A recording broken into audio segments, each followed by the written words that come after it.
부분이죠. 주님이 가르쳐 주신 기도에서 마지막 부분을 시험에 들게 하지 마옵시고 오직 악에서 구하옵소서, 그런 말씀으로 기도를 가르쳐 주셨고요. 나라와 권세와 영광의 아버지께 영원히 있사옵나이다. 자, 아버지의 나라는 권세가 있기 때문에 먼저 아버지의 나라와 그 의를 구하는 자들에게는 하나님께서 다른 모든 것들도 더하신다고 말씀을 하셨는데요. 바로 우리가 시험에 들지 않고 주님과 가까이 동행하는 삶을 살게 되면은 모든 것이 합력해서 좋은 것으로 우리에게 더해 주실 줄로 믿습니다. 아멘. 오전에 기도에 대한 말씀을 드렸는데요. 주기도문에서 마지막 부분을 시험에 들게 하지 마시라라고, 악에서 건져달라고 기도를 가르쳐 주신 것은 시험을 이길 수 있는 능력이 기도를 통해서 오기 때문이라고 말씀하신 것이죠. 아멘. 이제 시험에 들게 하지 말라, 이렇게 기도를 가르쳐 주셨을 때 시험을 만나게 하지 말아 달라, 그런 말씀일까요? 여러분 어떻게 생각을 하시나요? 시험 만나지 않고 평탄한 길만 우리에게 허락해 주시고 그 길로만 인도해 주십시오, 그런 의미일까요? 야고보서의 말씀에 보시면은 시험에 대한 것이 1장에 3가지가 나옵니다. 하나는 하나님께서 우리에게 단련을 위하여서 주시는 그런 것을 시험이라고 번역을 하고 있습니다. 영어에서도 그걸 갖다가 단련이라고 할 때 트라이얼이라고 번역도 하는데, 똑같은 단어를 또 다른 말로도 번역을 합니다. 그것은 테스트라고 하는 말로도 번역을 합니다. 하나님께서 우리에게 단련하지 마시옵소서, 단련에 들게 하지 마옵소서, 이렇게 기도하면 되겠어요? 안 되겠어요? 하나님 우리를 단련해 주시 마시고 물렁물렁한 2015년이 되게 해 주십시오, 이렇게 기도하라고 가르치셨을까요? 아닌 줄로 압니다. 아멘. 우리가 시험을 받게 될 때에 유혹을 통하여서 악에 빠질 수 있는 그런 것들은 우리에게 오지 않게 해 주십시오라고 기도하는 이유는, 그것은 야고보서 1장 14절에서 우리가 그런 시험을 받는 것은 욕심에 의해서 받기 때문이라고 말씀합니다. 그래서 인간적인, 육신적인 욕심 따라 살지 말고 하나님의 뜻을 따라, 말씀 따라, 기도의 감동하심 따라 살게 해 주십시오, 그런 의미가 시험에 들게 하지 마옵시고, 이런 의미도 물론 있는 줄로 압니다. 그런데 이러한 시험들은 육체를 갖고 있는 한 예수님한테나 우리한테나 어느 때든지 올 수가 있는 것인데, 사단이 보고 틈이 생겼다라고 판단 낼 때에 우리의 욕심을 자극해서 욕심의 원함을 따라 그와 같이 악으로 끌어가려고 하는 작업을 하는 것을 알 수가 있습니다. 그렇지만 그런 시험 말고 우리를 단련하는 시험, 우리에게 상 주시기 위하여서 하나님께서 테스트해 보시는 시험은 우리가 만나는 것이 하나님 앞에 오히려 복된 것인 줄 믿습니다. 그래서 저와 여러분들이 그런 복을 받을 수 있는 기회들을 주님 안에서 더 받는 것은 썩 좋은 일인 줄로 믿으시기 바랍니다. 아멘. 우리는 마귀 사탄과 대적 관계에 있습니다. 같이 지금 전쟁에 대치하는 중에 있어요. 휴전 상태에 있기도 하고 전쟁 중에 있기도 하지만은 종전 상태에 있는 것은 아닙니다. 아멘. 어느 때든지 우리에게 약한 점이 보이면은 적은 우리를 공격해 오고 시험에 떨어지게 하고 악에 빠지게 하려고 하는 그러한 공격을 호시탐탐 노리면서 해오고 있는 것입니다. 그렇기 때문에 우리가 하나님과 함께 동행하면서 하나님께서 주시는 그 더 놀라운 어떤 성공을 위하여서 나갈 때에 적들이 우리에게 걸어오는 이런 싸움들을 우리가 당연한 것으로 여기고 그런 싸움에서 승리할 수 있는 생각을 가지고 살아가야만 되는 줄로 믿습니다. 어떤 유혹이 올 때에 내가 이것을 이겨야 될 때가 왔구나, 이런 마음을 가지고 그것에 응해야 된다라는 말씀입니다. 왜냐하면은 마귀가 시험을 할 때에 어떤 시험이든 간에 하나님 나라에 더 영향을 끼칠 수 있는 사람을 대상으로 골라가지고 시험을 합니다. 그렇지 않겠어요? 누군가 넘어뜨리면은 그 사람이 더 많은 잘못된 영향을 주변에다가 끼칠 것이다 여겨질 때에 그 사람한테 더 공격을 하는 겁니다. 다른 말로 말하자면은 군대에 지휘관을 공격하는 거하고 군대에 아주 그냥 보급 물자만 옮겨가는 그러한 그 용병을 공격하는 거하고는 그 결과가 달라진다는 말씀입니다. 그러면은 내가 시험을 받는다 할 때 역으로 어떻게 생각해야 되는가요? 이것은 내가 내 주변에 더 큰 영향을 끼칠 수 있기 때문에 마귀가 나를 타켓으로 삼았구나. 그런데 내게 무언가 허점이 보였기 때문에 이렇게 공격을 나한테 가하고 있는 것이구나. 이렇게 알고 더 나은 영향력을 끼칠 수 있는 그러한 자리로 승전하기 위해서 우리는 그때 주님 앞에 주님 저를 붙들어 주시고 이 싸움에서 이길 수 있도록 저의 힘이 되어 주십시오라고 기도하라고 가르쳐 주시는 겁니다. 아멘. 때로는 우리가 실수할 때도 있습니다만은 그러한 실수도 역시 주님 제가 이 전쟁에서는 졌지만은 아주 진 것은 아닙니다. 이 전쟁에서 내가 완전히 패배자로 전락된 것은 아니기 때문에 다시 싸움해서 더 큰 승리를 얻을 수 있도록 제게 힘을 주십시오. 이렇게 해서 주님 앞에 기도하라고 승리하라고 주님께서 이 비결을 주기도문을 통해서 우리에게 주신 줄로 믿으시기를 바랍니다. 아멘. 예수님께서 3년 반 제자들을 가르치시고 그 다음에 마지막 만찬을 하시는 때 그 이야기가 요한복음 13장 말씀에 기록이 되어 있잖아요. 요한복음 13장 말씀에서 어떤 일이 일어났습니까? 거기에 2절의 말씀에 보시면은 마귀가 벌써 시몬의 아들 가룟 유다의 마음에 예수를 팔려는 생각을 넣었더니 라고 말씀을 하고 있습니다. 이 말은 무슨 말입니까?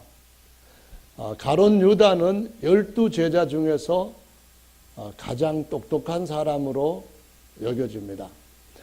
지금 우리들도 참 어떤 사람이 더 똑똑하고 머리 좋으냐 이렇게 묻는다면은 계산 잘하는 사람이 일단 똑똑한 사람이라고 봅니다. 돈을 잘 쓸 줄 아는 사람이 이 시대에 똑똑한 사람이라고 봅니다. 경제가 세상을 지배하고 있는 우리의 삶 가운데서 누가 대통령이 되어야 하느냐 할 때는 경제를 살리는 사람이 대통령이 되어야 된다. 이것이 사람들의 욕구입니다. 물론 하나님의 나라와 이 세상 나라는 똑같지는 않습니다.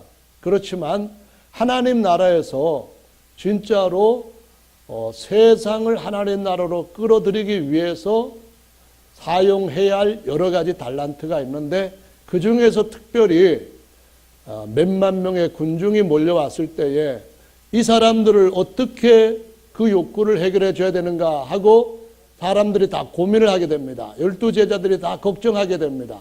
그럴 때에 누구에게 그런 것을 조언을 받을 수 있는가 하면은 잘 머리를 쓸 수 있는 사람한테 받는 겁니다.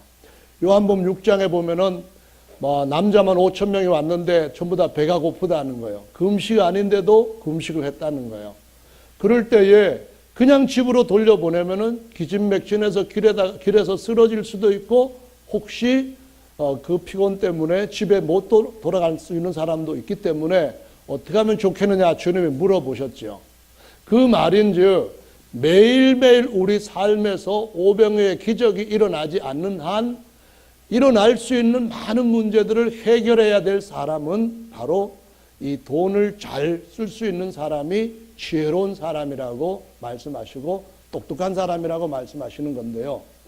마귀가 왜 하필이면은 유다에게 공격을 했을까요? 유다가 다른 제자들보다도 그런 부분에 대해서 경제관이 뭔가 있기 때문에, 그래서 유다를 공격하면은 다른 제자들에게도 타격이 있을 것이라고 생각했기 때문에 유다의 마음속에 어떤 계획을 넣으면 최고로 타격이 될 것인가, 계획 내용은 그 시험할 수 있는 사람 대상은 유다이지만 시험 내용은 예수님을 팔아버리라는 것이었습니다. 저주하고 욕하라는 것이 아니라 팔아버리라는 거였거든요. 그것은 유다가 잘하는 겁니다. 유다가 평소에 어떤 잔머리 같은 것들도 잘 굴렸던 그러한 그 특별한 성격이 있기 때문에, 그래서 유다를 시험에 빠지게 해서 예수님을 팔아먹으라고 하는 그러한 계계를 마귀가 꾸몄다는 것입니다. 물론 예수님이 결과적으로 십자가에 돌아가셨다가 죄와 사망을 이기고 부활하셨으니까 우리를 위한 전쟁에서 그것을 역으로 잘 쓰셨다고 하는 것은 우리가 알고 있습니다. 그렇지만 그럼에도 불구하고 마귀가 유다를 공격을 해서 시험에 빠지게 했다, 그런 말씀입니다. 예수님께서 떡을 떼주시면서 지금 나하고 같이 이 떡그릇에 손을 넣는 사람, 내가 떡을 주는 사람이 그런 일을 할 것이다 했는데, 유다는 그 말씀을 듣고도 자기가 하는 그 계획을 바꾸지 못했습니다. 결국은 떡을 받아가지고 먹고서는 바깥으로 나갑니다. 예수님이 네가 하려고 하는 것을 해라 그랬더니만 이 유다가 그 떡을 받고 나갔을 때 성경은 그가 나갔는데 밤이었더라 이렇게 말씀하고 있습니다. 그에게 정말 더 강한 시험이 에워싸게 되고 그 깊은 침륜에 빠지게 됨으로 말미암아 나오질 못하고 다른 사람들과는 다르게 그의 삶을 태어나지 않았으면 좋았을 것이라고 하는 그러한 결말로 마친 것을 볼 수가 있습니다. 그래서 오늘 여기에 계시는 모든 분들이 2015년도에 정말 주님 앞에서 더 큰 전쟁에 승리할 수 있는 용사들로 세워지시고, 그러기 위해서는 기도가 그의 삶을 지켜줄 것이라고 하는 것을 꼭 기억하시기를 바라고요. 그럴지라도 어떤 일로 인하여서 우리가 약해지고 실수했을 때에 여전히 주님께서 기도를 통하여 우리를 다시 세우신다는 말씀을 그 안에 품고, 떨어져 실패하고 울지 말고 낙심하여 그냥 자기 인생을 스스로 포기하지 말고 주님 앞에 다시 뻘떡 일어나는 기도의 사람이 되시기를 예수님의 이름으로 축원합니다. 아멘. 예수님께서 마지막에 이 유다에게 그렇게 하시고 난 뒤에 제자들 나머지 11명한테 가르치시고자 하신 것이 요한복음 14장, 15장, 16장에 기록이 되어 있죠. 요한복음 14장 말씀을 12절부터 14절 말씀까지 먼저 보시겠습니다. 내가 진실로 너희에게 이르노니 나를 믿는 자는 나의 하는 이 일을 저도 할 것이요 또한 이보다 큰 것도 하리니 이는 내가 아버지께로 감이니라. 13절입니다. 같이 읽어보겠습니다. 시작. 너희가 내 이름으로 무엇을 구하든지 내가 시행하리니 이는 아버지로 하여금 아들을 인하여 영광을 얻으시게 하려 함이라. 14절 시작. 내 이름으로 무엇이든지 내게 구하면 내가 시행하리라. 아멘. 여기에 말씀에서 보시면은 예수님을 믿는 사람들은 예수님이 하신 일도 하고 또 더 큰 것도 할 수 있을 것이라고 약속을 주셨습니다. 어떻게 해서 그런 일을 할 수 있는가 하면은 예수께서 그보다도 더 큰 일을 하실 분이기 때문에 가능하다는 것입니다. 이전에 예수님이 하셨던 일을 다 예수님이 하셨습니다. 예수님을 믿는 사람들한테는 예수님이 하신 일을 하실 것이라는 겁니다. 그런 것들이 성경에 많이 기록되어 있다는 겁니다. 그런데 지금까지 하신 것보다도 더 큰 일도 예수님 믿는 사람들이 할 수 있다고 약속을 주십니다. 왜냐하면 예수님께서 하실 것이기 때문입니다. 내게 구하면은 내가 시행하리라, 이 말씀을 주님이 13절과 14절 두 번 말씀하셨습니다. 이것은 주님이 행하시는 일이기 때문에 어떻게 예수님 믿는 사람들이 예수님이 한 일도 하고 더 큰 일도 할 수 있습니까? 의문을 가질 수 있는 여지가 있는 게 아닙니다. 왜냐하면 내가 시행하겠다고 하니까 주님이 못하실 것이 뭐가 있느냐? 주님이 모든 것을 하실 수 있다. 이걸 믿는 사람들한테는 그건 내가 하는 일이 아니라 주님이 시행할 것이기 때문에 주님이 더 큰 일도 하시겠다. 그 말씀을 하신 거거든요. 문제는 뭡니까? 앞에 기록되어 있는 13절 말씀에 보면은 무엇을 구하든지, 그 다음에 14절에도 보면은 무엇이든지 내게 구하면, 무엇입니다. 구하는 그 사람이 뭘 구하느냐에 따라서 주님이 그걸 시행하시기 때문에 주님께서 지금까지 하셨던 일보다도 더 큰 것을 구하면은 주님께서 더 큰 것도 하시겠다는 겁니다. 주님이 시행하시는데 누가 막을 자가 있겠습니까? 오늘 우리가 정말 하나님의 아들로서 우리의 믿음을 더 주님 앞에 제대로 보인다고 한다면은 주님이 보이실 그 무엇도 못 보이실 것은 없이 다 보이실 수 있는 분이라는 것을 약속하시고 있는 겁니다. 이것을 맨 마지막에 주님이 제자들 다 가르치시고 난 뒤에 곧 십자가에 가시기 직전에 마지막 만찬에서 가르치신 것입니다. 그래서 저와 여러분들 마음속에 어떤 것을 원하고 구할 만한 소원을 어떻게 잡아야 됩니까? 그 크기와 그 질에 대한 것들을 어떻게 잡을 수가 있습니까? 우리가 믿지 않고 구할 수는 없는 거거든요. 믿지도 않으면서 주님 앞에 구한다고 할 때 응답은 안 되는 거거든요. 야고보서 말씀에 말씀하시기를 된다 안 된다 양쪽에 갈피를 못 잡으면서 주님 앞에 구하면은 요동치는 바다 물결 같고 두 마음을 품은 자이기 때문에 아무것도 응답이 안 된다고 했습니다. 그러나 우리의 마음에 이것이 된다는 확신이 있을 때 주님이 구하면은 이거는 된다가 내가 한다 그런 말씀이 아니라 주께서 시행한다, 이것으로 우리가 믿고 구하는 거기 때문에 다 일어날 수 있다는 겁니다. 주님이 행하신다는 것입니다. 그런데 그런 어떤 것을 마음속에 무엇이라고 하는 그것을 우리 입술로 주님 앞에 구할 수 있으려면 어떻게 해야 됩니까? 우리가 주님과 기도를 통하여서 더 친밀한 관계가 맺어지고 주님 생각이 우리 생각 속에 싹 들어와서 주님께서 내게 주시는 그 이상이 바라는 것들의 실상으로 딱 자리를 잡는 믿음으로 나타날 때에, 그 자리를 잡을 때에 주님께서 행하시는 줄로 믿으시기 바랍니다. 그걸 구해야 되는데 우리가 그걸 구하려고 무엇인가 구할 것을 찾으려고 한다면은 너무 거리가 많은 것들을 가지고 있습니다. 주님의 뜻과 거리가 멀어요. 우리의 믿음과 거리가 멀어요. 그냥 원하기는 하지만은 믿음으로 구하고 받을 줄로 확신하는 무엇을 구하는 것은 아니기 때문에 이게 가장 큰 문제라는 것입니다. 그래서 우리의 꿈에, 우리의 소원에 주님이 행하시도록 하기 위해서는 어떻게 해야 될까요? 주님과 가까이 동행하시면서 주님의 뜻을 부지런히 구하고 주님과 교감이 깊어지는 2015년이 되시면은 주님이 큰 일을 행하실 줄 믿으시기 바랍니다.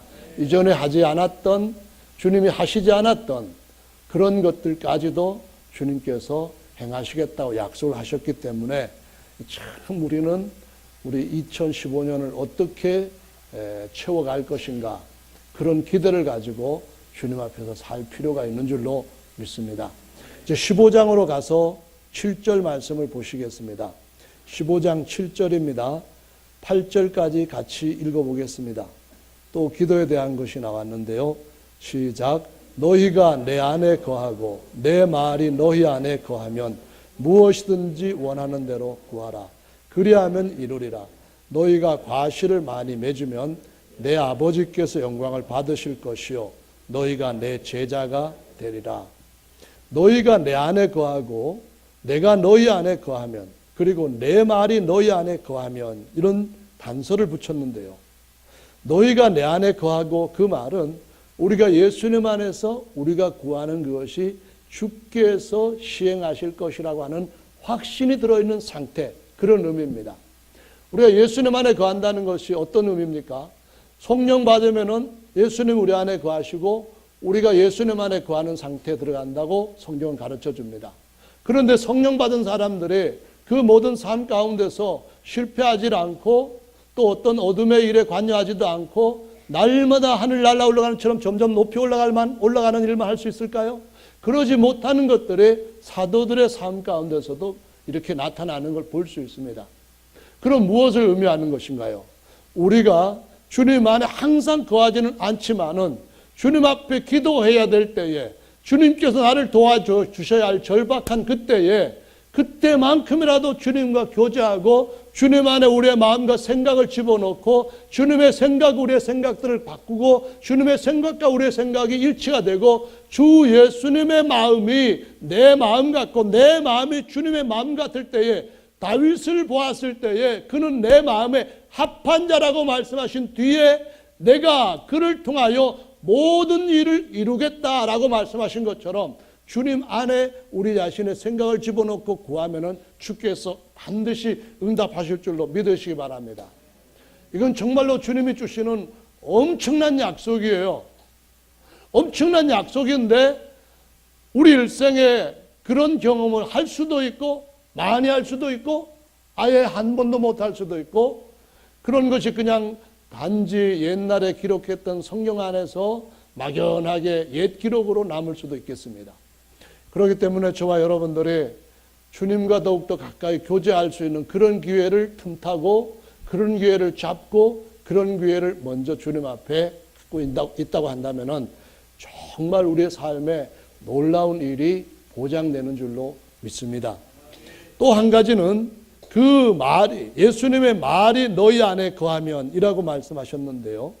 예수님의 말이 너희 안에 거하면 무슨 말씀인가요? 우선 같은 시간에 불과 몇 분 전에 말씀하셨던 그 말씀이 그들 안에 거해야 됩니다.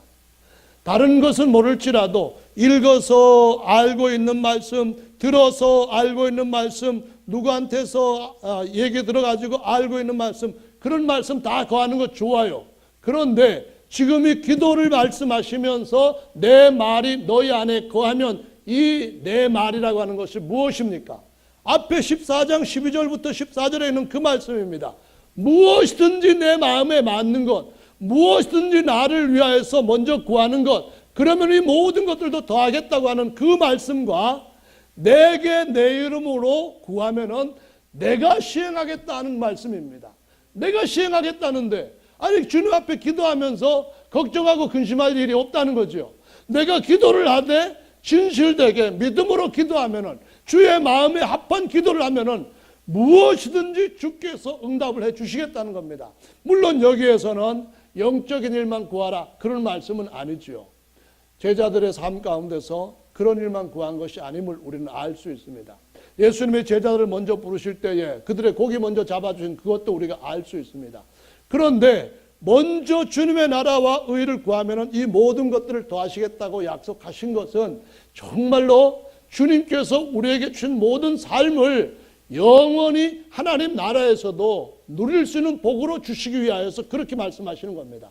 비록 우리가 이 땅에서 사는 동안에 우리의 삶 가운데 필요한 것들을 주께서 주셨을 때에 그 주신 것이 주님의 약속과 주님의 영광을 위하여서 우리에게 주신 것이라고 한다면 그건 어떤 것이든지 간에 주 하나님 앞에 응답 받을 수 있는 하나님이 주신 약속 속에 있다고 하는 것을 말씀하시고 있기 때문에 올해 2015년에 적어도 기도에 대해서만큼은 좀 더 내가 하나님 앞에 뭔가를 경험을 해봐야 되겠다 이런 다짐을 하고 출발하시는 저와 여러분들 되시길 바랍니다.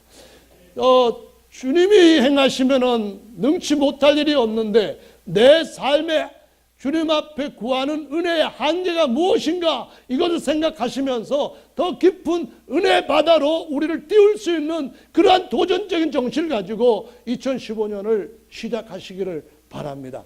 아멘. 주님 말씀하시기를 이렇게 말씀하셨어요. 16절에 15장 16절 말씀 보니까 너희가 나를 택한 게 아니고 내가 너희를 택하여 세웠나니 이렇게 말씀하셨습니다. 우리가 택하여 주님을 우리의 주로 모신 것하고 주님이 우리를 택한 것하고는 너무나 다릅니다. 왜냐하면은 우리가 필요에 따라서 주님을 택할 수도 있고 돈을 택할 수도 있고 기회를 택할 수도 있고 명예를 택할 수도 있습니다. 그렇지만은 주님이 우리를 택하실 때는 주님의 완전한 목적을 위하여 택하시는 것입니다. 실패 없는 그분의 계획을 위하여 택하시는 것입니다.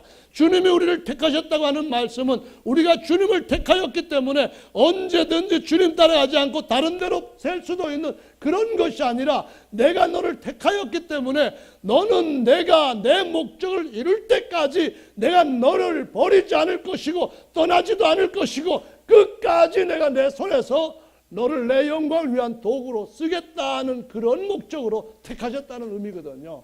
그래서 뭐라고 말씀합니까? 내가 너희를 택하여 세웠나니 이유는 너희로 가서 과실을 맺게 하고 너희 과실이 항상 있게 하고 내 이름으로 아버지께 무엇을 구하든지 다 받게 하려 함이라. 이렇게 말씀하고 있습니다. 지금 저와 여러분들의 이 말씀을 읽으면서 또 들으면서 그 말씀이 공허하게 느껴지는 분이 계실 겁니다. 그 말씀이 여러분 안에 자리를 잡지 못하고 있는 분들이 계실 겁니다. 뭐 그런 말 전에도 읽어봤고 설교도 들어봤고 뭐 지금 들어봐도 그전과 뭐 그 다를 거 없고 그런 생각을 하시는 분이 있을 수 있습니다. 여러분이 예수님 안에 거하고 주님께서 주신 이 말씀이 여러분 안에 거하면은 무엇이든지 구하면은 주님께서 다 받게 하시는 줄로 믿으시기 바랍니다. 주님이 시행할 것이기 때문에요. 무엇이든지 다 받게 하려 함이라. 아멘. 참 은혜로운 말씀이고 복된 말씀입니다. 16장에서도 주님이 또 기도를 가르쳐 주셨어요. 23절 말씀부터 27절까지입니다. 같이 읽어보겠습니다. 23절부터 27절까지인데 함께 읽어봅니다. 시작.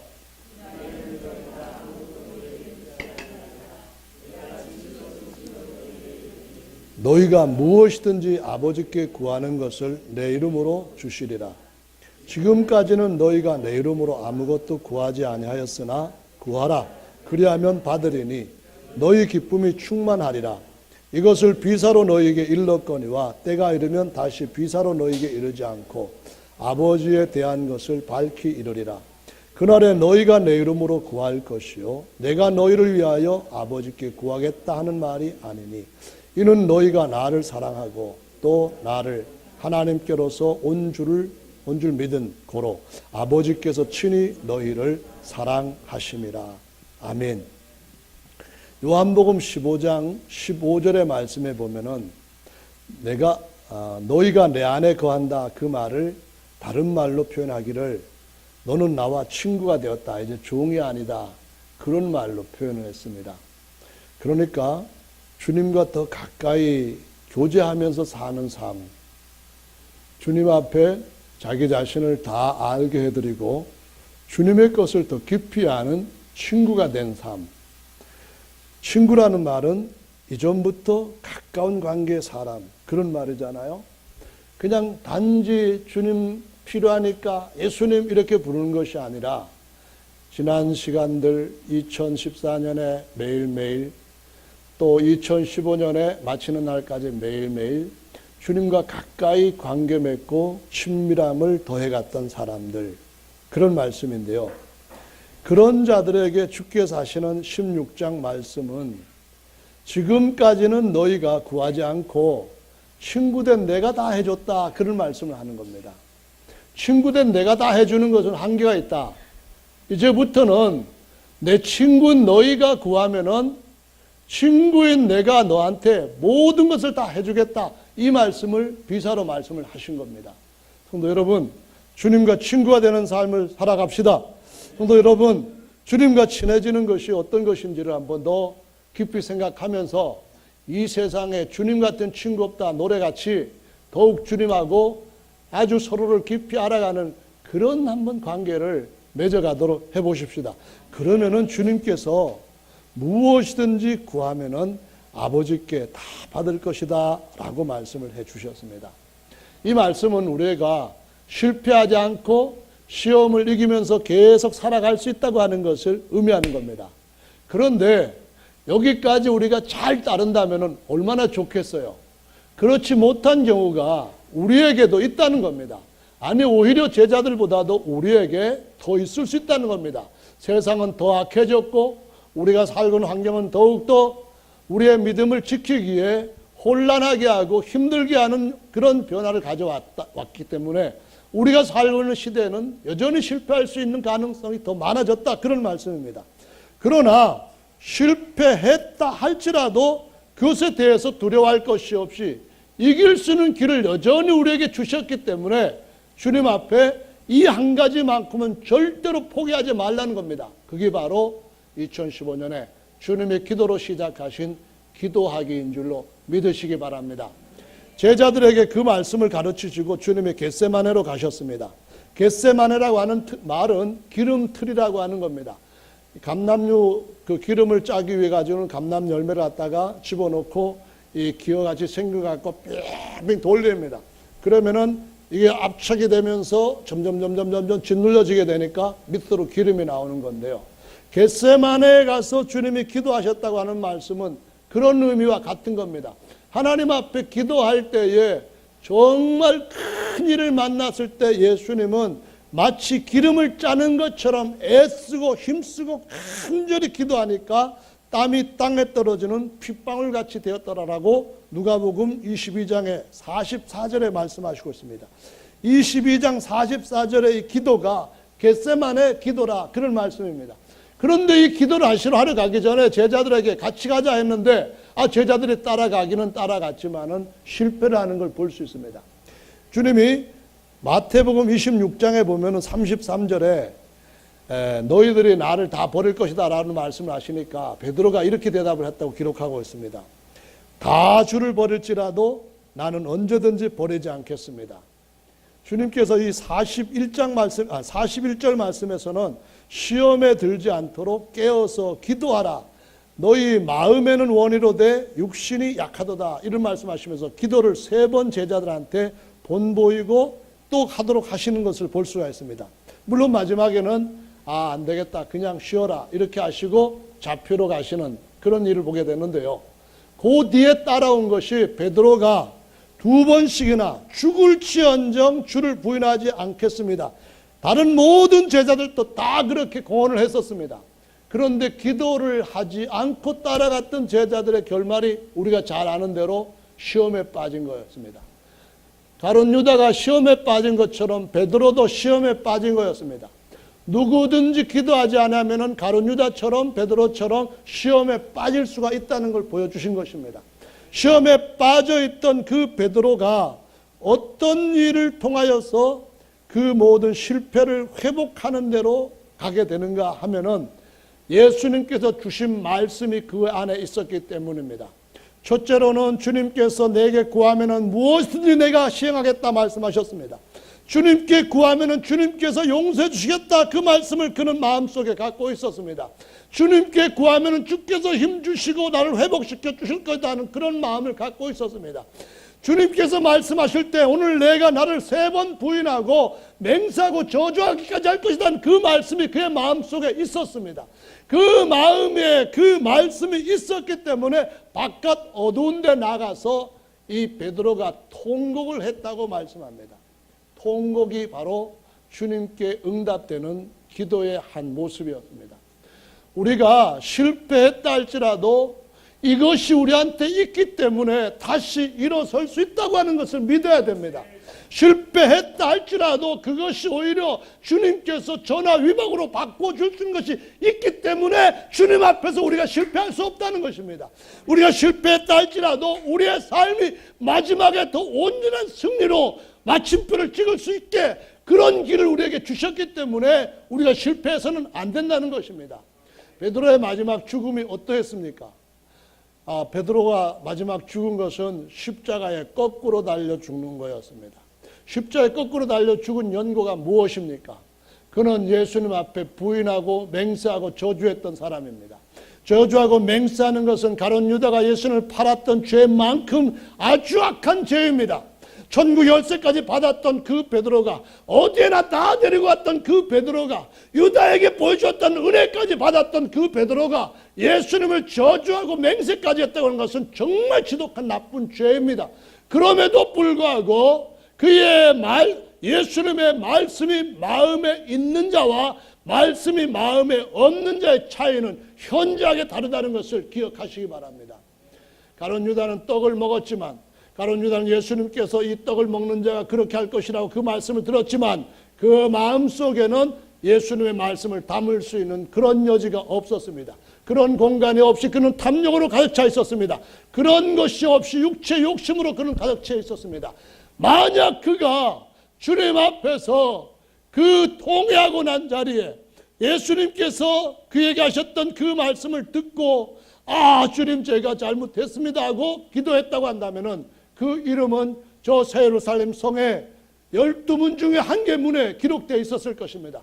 그렇지 않을지라도 나중에 이거 의로운 사람의 핏값이니까 내가 쓰지 않겠다고 집어 던져버리고 나왔을 때, 그때 밖으로 나와서 그 안에 하나님의 말씀이 그 안에 자리를 잡고 있었다고 한다면 통회했을 것입니다. 주님 제가 이거 무슨 미친 짓을 하고 있는 겁니까? 주님 제가 어찌하여 이 자리에 있는 겁니까? 주님께서 제게 말씀하셨는데 주의 이름으로 구하면 무엇이든지 시행하시겠다고 하셨사오니 죄를 담당하러 오신 주님, 이 죄를 용서해 주십시오. 죄를 대신 지시러 오신 주님, 내 죄도 대신 져 주십시오. 주님께서 이 죄인의 죄를 용서해 주신 걸 통하여서 다른 이들한테도 주님이 자비로우시고 은혜로운 분이라고 하는 사실을 다시 한번 나타내 주십시오. 이렇게 했더라고 한다면 가룟 유다는 하나님 앞에 그것 생각하면서 훨씬 더 헌신된 인생으로 주님 섬기는 사도가 되었을 것입니다. 베드로가 십자가에 거꾸로 달려 돌아가게 된 이유가 무엇입니까? 그가 한번 실패했었기 때문에 그 실패에서 하나님 앞에 통곡하고 하나님께서 그 기도를 받으심으로 그를 일으켜 세워주심으로 말미암아 베드로야, 내 사단이 너를 내게 달라고 밀가루로 청구했는데 너는 돌이켜서 내 형제를 굳게 하라, 이 말씀 듣고 베드로가 그 말씀 생각해서 통곡을 했던 그 자리가 그에게 주님께서 다시 일으켜 세우시는, 주님 시행하시는 자리가 된 줄로 믿으시기 바랍니다. 우리는 실패해서는 안 되는 사람들입니다. 왜냐하면 주님께서 모든 것들을 다 짊어지셨기 때문입니다. 우리는 절대로 포기해서는 안 되는 사람들입니다. 왜냐하면 주님이 지금도 그 이름으로 구하는 자에게 우리를 일으켜 세우시고 회복시키시고 그것을 발판으로 해서 더 크고 놀라운 우리의 삶을 주님 앞에 드러낼 수 있는 영광의 도구로 쓰시려고 하시기 때문인 줄로 믿으시기 바랍니다. 할렐루야. 그래서 때로는 우리 실패도 주님께서 그분의 자비하심을 나타내는 어떤 기회로 생각하시고 사용하신다는 것을 꼭 기억하시기를 예수님의 이름으로 축원합니다. 우리가 기도를 절절히 미사여구를 다 동원해 가지고 주님 앞에 드려야만, 멋지게 기도해야만 주님이 응답하신다고 생각하기가 쉽습니다. 사실은 주님 앞에 드릴 수 있는 최고의 강한 감정을 실은 기도라고 한다면은 베드로가 통곡했던 것 같은 통곡이라는 겁니다. 통곡이야말로 하나님 앞에서 하나님의 마음을 움직일 수 있는 가장 강한 힘 있는 기도라는 것을 기억하시기 바랍니다. 우리 통성기도 그러죠. 어떤 사람들은 실패가 오고 자기의 목적에서 무슨 일이 이루어지지 않고 완전히 낙담 가운데 빠지게 되면은 밤새 울 수 있습니다. 똑같은 통곡이지만 주님 앞에서 우리가 갖는 통곡은 주님께서 우리에게 주시는 더 큰 것을 얻을 수 있는 기도가 될 수가 있다는 것입니다. 예, 이사야 38장 1절 말씀부터 6절 말씀까지 보면은 유대 왕 히스기야가 병들어 죽게 되었다고 기록을 하고 있습니다. 하나님께서 진단해 보시니까 이것은 불치병이었습니다. 내가 죽고 살지 못할 것이다, 이렇게 진단하시고 이사야에게 너 히스기야에게 가서 얘기를 해라, 이렇게 지시를 하셨습니다. 히스기야에게 이사야가 가서 당신 죽고 살지 못할 테니까 집안 정리하시오, 이렇게 마지막 통고를 했습니다.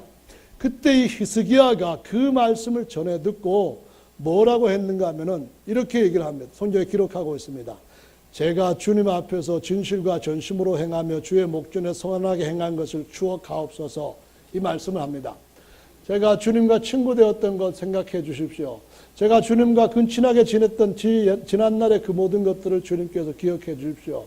여기까지 했습니다.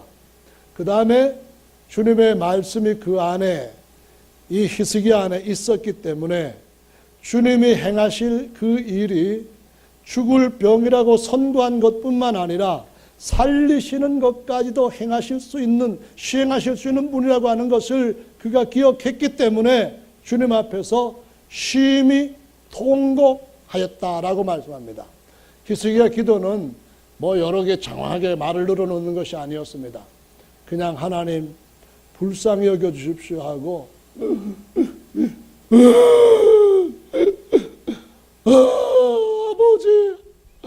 아버지 통곡하는 것이었다고 말씀합니다. 우리 아버지는 우리 마음을 아십니다. 우리 말을 꼭 들어야 네 마음이 그런 거구나 이해하시는 그런 분이 아닙니다. 주님을 믿고 신뢰하고 사랑하는 그 마음을 여러분이 하나님 앞에 보여줄 수 있는 최상의 방식은 우는 겁니다. 통성기도, 이건 어떤 말로 하면은 통곡기도 이렇게 해도 될 만큼 하나님을 신뢰하고 그분이 우리에게 이루실 그 시행하실 것에 대한 그 간절한 마음을 가지고 우는 것은, 애통해하는 것은 이 2015년도에 주님이 무엇이든지 시행할 수 있는 일로 우리에게 그 응답을 가져오게 될 줄로 믿으시기 바랍니다. 사실 그 통곡 기도는 예수님께서 미리 보여주셨던 겁니다. 예수님께서 히브리서 5장에 있는 말씀 보니까 그가 아주 연약한 육체 가운데 계실 때에 말할 수 없는 통곡과 눈물로 소원과 간구를 아뢰었고 그의 경외하심을 인하여 들으심을 얻었다고 말씀합니다. 주님의 기도가 뭡니까? 통곡이었습니다. 주님의 기도가 무엇이었습니까? 안에서부터 마치 겟세마네 기름을 짜는 것처럼 쥐어짜는 그런 애통이었습니다.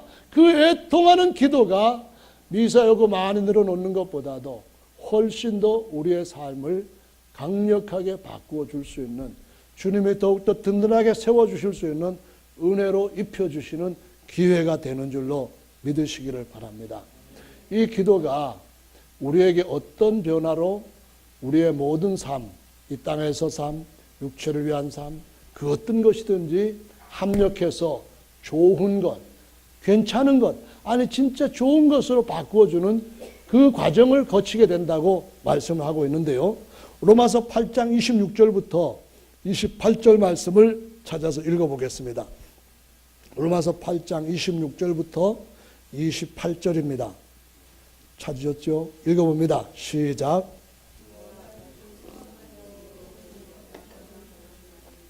우리가 마땅히 빌 바를 알지 못하나 오직 성령이 말할 수 없는 탄식으로 우리를 위하여 친히 간구하시느니라. 마음을 감찰하시는 이가 우리의 생각을 아시나니 이는 성령이 하나님의 뜻대로 성도를 위하여 간구하심이라. 우리가 알거니와 하나님을 사랑하는 자 곧 그 뜻대로 부르심을 입은 자들에게는 모든 것이 합력하여 선을 이루느니라. 우리의 연약함을 도우시는 성령이 우리 안에 계신다고 했어요. 그 성령이 우리에게 어떻게 도우신다고 했는가 하면은 26절의 말씀에 보면은 우리가 빌 바를 알지 못해도 성령이 말할 수 없는 탄식으로 우리를 위하여 친히 간구하신다라고 말씀합니다. 하나님의 뜻대로 간구해 주신다라고 말씀합니다. 제일 중요한 기도 중에 우리가 하나님 뜻을 몰라도 우리가 약해서 무엇을 해야 될지 그냥 망설여지는 그런 때에도 우리 안에 계시는 성령의 생각 속에 우리가 푹 붙들어지게 되면은 성령께서 친히 탄식하시면서 애통하시면서 우리에게 기도로 도우시고 아들의 영으로 도우시고 모든 것이 합력해서 좋은 것을 이룬다고 말씀합니다. 실패도 좋은 것으로 바뀌어 주시고 이 땅의 육신을 위하여서 필요했던 것들을 구하여 얻고 누렸던 그런 것들도 하나님의 영광을 위하여서 쓰일 수 있는 아주 놀라운 좋은 것으로 다 바꾸어 주시는 것이 우리가 기도할 때에 우리 안에 있는 성령께서 친히 우리를 도와 기도하심으로 합력해서 좋은 것 만들어 놓으시는 그런 시행을 하시겠다고 말씀을 하신 것입니다. 여러분, 그래서 이 한 해 동안에 실패하지 않고 기도로 승리하는 저와 여러분들 되시기를 바랍니다. 때로는 실패했다 할지라도, 때로는 주님 앞에 뭔가 부족했다 할지라도 가끔 가다가 주님 앞에 통곡하며 기도할 수 있는 그런 주님의 마음에 합한 마음 좀 찾아보십시다. 사업 안 될 때는 눈물 흘려서 통곡할 수 있는데, 자식이 시험에 떨어지면 눈물 흘려서 울 수 있는데, 자식의 더 나은 믿음을 위해서는 통곡 못하는 그 마음의 문제가 어디에 있습니까?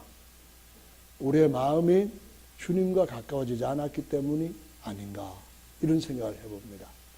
주님의 마음과 같아지고 성령의 생각 가운데 우리가 엮여지게 되면은 주님은 우리에게 이 모든 것들을 더하실 뿐만 아니라 합력해서 좋은 것을 이루시는 우리 2015년이 되게 하실 줄로 믿습니다.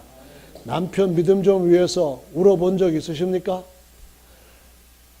남편 좀 더 신실한 믿음 가운데 세워달라고, 저는 못하지만 주님 시행할 수 있잖아요 하면서 주님 앞에 푸념하고 하소연하고 통곡해 본 적 있습니까? 아니, 자녀들을 위해서, 아니, 가족들을 위해서 그래 보신 적 있습니까? 올해 그래 보시면은 주님이 시행하실 줄로 믿으시기 바랍니다. 다 좋은 일로 이루어 주시는 주님이 여러분 앞에 친히 영광을 받으시기 위하여 일하실 줄 믿습니다. 앞으로 나오셔서 다 같이 기도하시는 시간 함께 갖겠습니다.